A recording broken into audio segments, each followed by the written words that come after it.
ፍቅር ማለት ሙሉ ልብን ለአንድ ሰው አሳልፎ መስጠት ነው ይላሉ። እኔም አምኜ ነበር። ልቤን ያለምንም መጠራጠር ያለምንም ፍርሃት በእጆቹ ላይ ያስቀመጥኩ። ነገር ግን እምነትና ፍቅር በአንድ በኩል ሲሰጡ፣ በሌላ በኩል የተመለሰልኝ ግን ፍጹም አልነበረም። ያ ሙሉ የነበረው ልቤ ዛሬ በየቦታው ስብርብር ብሎ ተበትኗል። እያንዳንዱ የልቤ ስብርባሪ ለምን አመንሽው እያለ ይጠይቀኛል። አንዳንድ ጊዜ ሰውን ማመን ትልቅ ወንጀል የሚሆን ይመስላል። ነገር ግን አሁንም ቢሆን እኔ በፍቅር አልተሸነፍኩም። ከተሰበረው ልቤ ጋር ጠንክሬ መቆምን እማራለሁ። ውድና የተከበራችሁ የቻናሌ ቤተሰቦች ሰላሙላሁ አለይኩም ወራህመቱላሂ ወበረካቱሁ። ወዳችሁና ፈቅዳችሁ ስለምትከታተሉኝ ከልብ አመሰግናለሁ። በዛሬው ትረካዬ ፍቅርን አምኜ ልቤን ከፍቼ ሰጠሁ፣ በምላሹ ግን የተሰበረ ልብና የቆሰለ ነፍስ ተሰጠኝ በሚል ብቅ ብያለሁ። ቪዲዮውን እስከ መጨረሻው እንድትከታተሉት በትህትና ጠይቃለሁ። ፍቅርን አምኜ ልቤን ከፍቼ ሰጠሁ፣ በምላሹ ግን የተሰበረ ልብና የቆሰለ ነፍስ ተሰጠኝ። አንዳንዴ በህይወታችን ውስጥ ትልቁ ስህተታችን የሚሆነው ለሰዎች ከሚገባቸው በላይ ቦታ መስጠታችን ነው።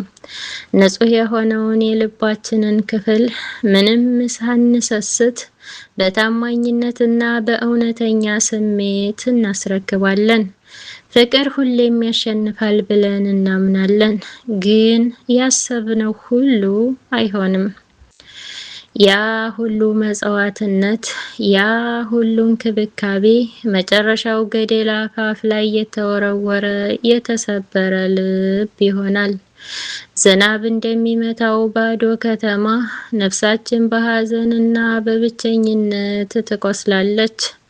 ከእጃችን ላይ የቀረችው ያቺ ብቸኛ ጽጌረዳ የፍቅራችን ንጽህና እንጂ የሞኝነታችን ምልክት አይደለችም። ሰዎች የሰጣቸውን ፍቅር ላይረዱት ይችላሉ። ላንተ የህይወትህ ትርጉም የሆነውን ስሜት ለእነሱ ቀላል ጊዜ ማሳለፊያ ሊሆን ይችላል። ያ ግን መጥፎ ወይም ደካማ አያደርግህም። ያ ግን አንተን መጥፎ ወይም ደካማ አያደርግህም። የተሰበረ ልብ ይዞ መጓዝ ከባድ ነው። እያንዳንዱ ትዝታ ህመም አለው። እያንዳንዱ ሌሊት የናፍቆትና የጸጸት ነው። ግን ዛሬ አንድ እውነት ልንገራችሁ። ከተሰበረው ልብህ ፍርስራሽ ውስጥ አዲስና እጅግ ጠንካራ ማንነት ይፈጠራል። ማንን ማመን እንዳለብህ፣ ለማን ምን ያህል ቦታ መስጠት እንዳለብህ ተምረህ ትነሳለህ። ጠባሳህ የጥንካሬህ ምልክት እንጂ የውድቀትህ ማሳያ አይሆንም። የተሰበረ ልብህ ማንቂያ እንጂ የማብቂያ ምልክት አይደለም። ዛሬ ለወደቀ እንባህና ለቆሰለ ነፍስህ ማቅሰሻ የሚሆነው ብቸኛው መንገድ ከበፊቱ በበለጠ ሁኔታ ማደግና ድል ማድረግ ነው።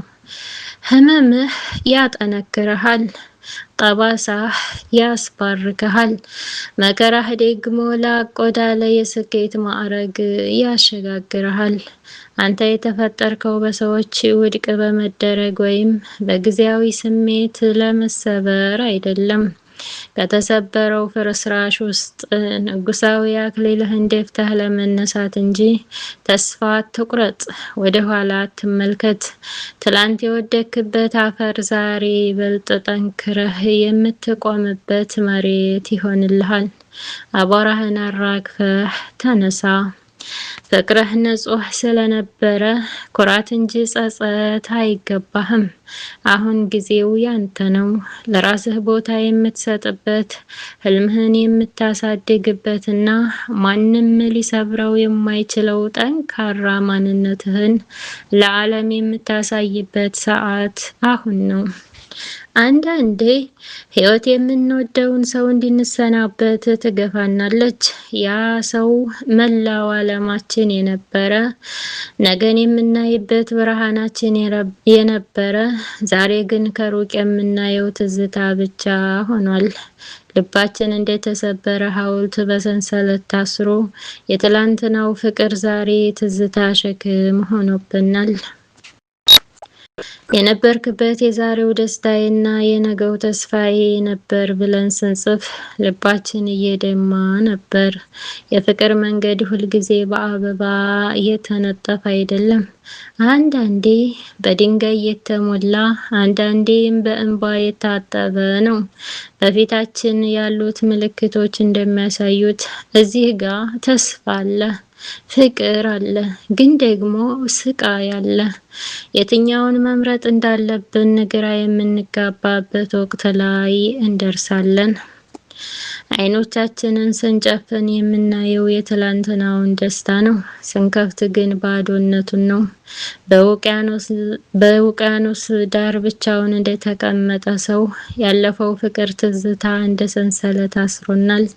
ግን ታውቃላችሁ፣ ይህ ስቃይ የመጨረሻው አይደለም።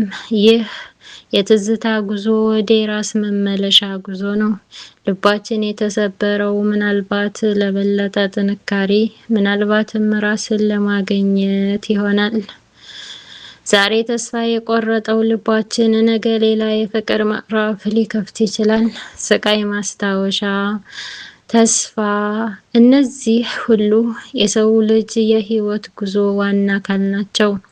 የሰበረንን ነገር መተው፣ ያንን ስብራት እንደ ጥንካሬ መቁጠር የራሳችንን ታሪክ የመጻፍ የመጀመሪያው እርምጃ ነው። አንድ አጭር ታሪክ ላካፍላችሁ። አንድ አዛውንት መንገድ ዳር ተቀምጠው የተሰበረ የሸክላ ብርጭቆ ሲጠግኑ አየሁ። ወደ እሳቸው ቀረብ ብዬ ለምን አዲስ አትገዛም? ይህ እኮ ተመልሶ እንደ ቀድሞ አይሆንም አልኳቸው። አዛውንቱም ፈገግ ብለው ልጄ ሆይ፣ ይህ ብርጭቆ የተሰበረው በመውደቁ አይደለም፣ ከወደቀ በኋላ በውስጡ የነበረውን ውሃ በመፍሰሱ ነው። እኔ ደግሞ የምጠግነው ብርጭቆውን ብቻ ሳይሆን ያን የፈሰሰውን የተባለውን የመኖር ትርጉም ጭምር ነው። ጠባሳው የጥንካሬ ምልክት ነው እንጂ የውድቀቴ መታሰቢያ አይደለም አሉ። የልባችንም ሁኔታ እንደዚያ ነው። ስብራቱ የህይወት መጨረሻ ሳይሆን አዲስና ጠንካራ ሰው የመሆን መጀመሪያ ነው። አምነን የሰጠነው ልባችን ሲሰበር የሚሰማን ህመም ጥልቅ ነው። የዛሬው ትረካዬ የብዙዎቻችንን ውስጣዊ ስሜትና የብዙ የእህቶቻችን አሳዛኝ የፍቅር ጉዞ የሚያሳይ ነው። እውነተኛ ፍቅር መስጠት ጥፋት ባይሆንም የተሳሳተ ሰው ማመን ግን የልብ ስብርባሪን ይዞ ይመጣል። ቪዲዮውን ከወደዳችሁት ላይክ፣ ሼር እና ሰብስክራይብ በማድረግ ቤተሰብ ይሁኑ። በሌላ ትረካ እስከምንገናኝ ፊ አማኒላህ። ወሰላሙ አለይኩም ወራህመቱላሂ ወበረካቱሁ።